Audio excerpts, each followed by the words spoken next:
Hello folks, now I'm just doing another episode of the Indoor Gardener, and as you can see what I've got focused on there is some oregano.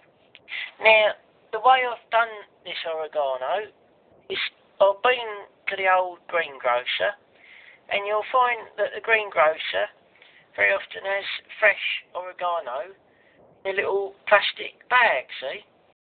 And what you do, if I take one of the sprigs that I earlier, yeah, obviously if you strip the bottom off about an inch or about 3 centimetres off the bottom of the leaves, yeah, and then you just put that in the stick that in the soil, and don't put it in sort of too much sunlight, otherwise it won't have had its roots to get chance to grow, and it'll just end up being a bit fried. But obviously this is actually in a north facing window, and you can see that most of it's actually taken quite well. There's a bit that hasn't had so much light in the middle there, and that one's he's struggling a bit, but he'll get there. And see the top leaves there, nice and green, and they're starting to find a few roots there now. It's been like that for, I suppose, a little bit over a week, about 2 weeks now, and that's that. Then you get your nice fresh oregano instead of having to go back to the shop another time. I'm not saying you shouldn't buy anything from the shop. Obviously, you've got to keep the shop going, but obviously you can have this on your kitchen window sill, and then you can pick some sprigs off when you're doing your old pasta dishes with your old tomatoes, and you put your bit of oregano in, and adds a little bit extra flavour there. So that's one thing. And also it's basically just the bottom bit here. You can see it's one of my favourites. The old mushroom boxes, what the mushrooms come in. So you buy yourself some mushrooms, treat yourself to the mushrooms. That's just one of them cheap plastic flower pots, and a bit of standard sort of potting compost. Just a cheap old bit of potting compost. Nothing special with it. And you will need to feed it. What I use an organic seaweed of derived fertiliser. So you know that's the old that's me oregano indoors.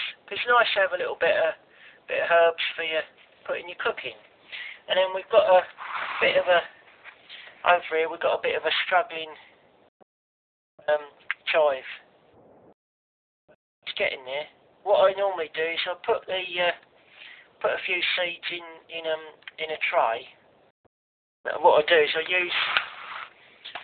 use one of these mushroom boxes, and I fill it with soil or the potting compost, and then I sprinkle a few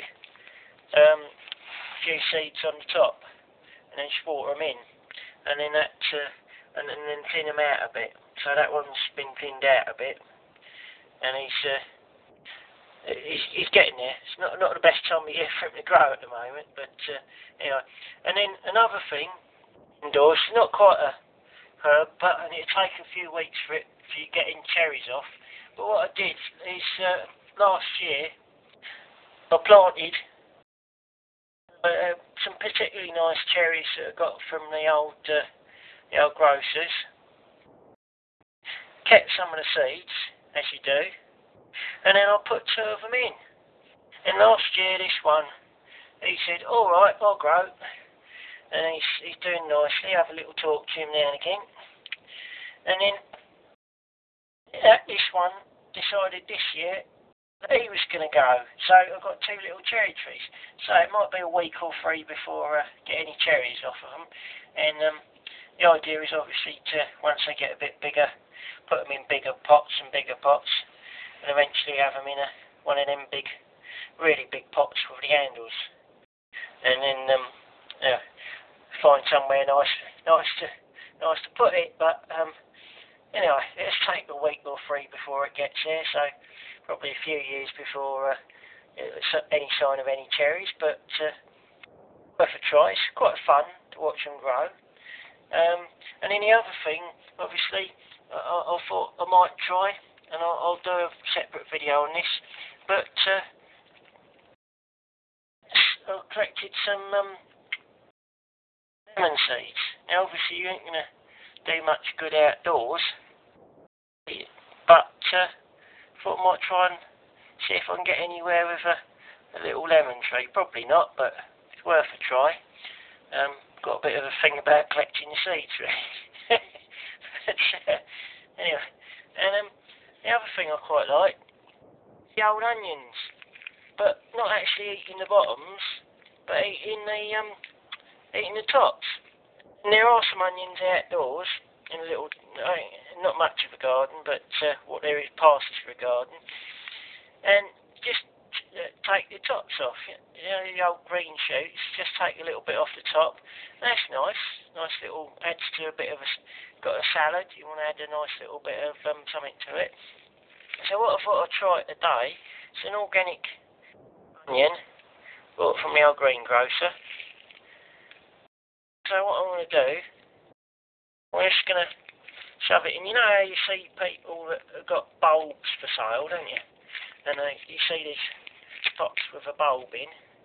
Well, I might actually bury it a bit more, only I'm trying to hold the camera. I'm probably going to bury that a little bit deeper, because it probably needs to go down a bit more. Bury that a bit deeper, excuse my fingers there. Just bury it a bit deeper. And I might put a bit of soil over the top of that. I'll probably have to repot this one up later, because it's a bit, probably will eventually need a bigger pot. But I just sort of doing it from a point of view of, still needs to go down a bit. Just talk amongst yourselves while you're watching this, saying, what's he on?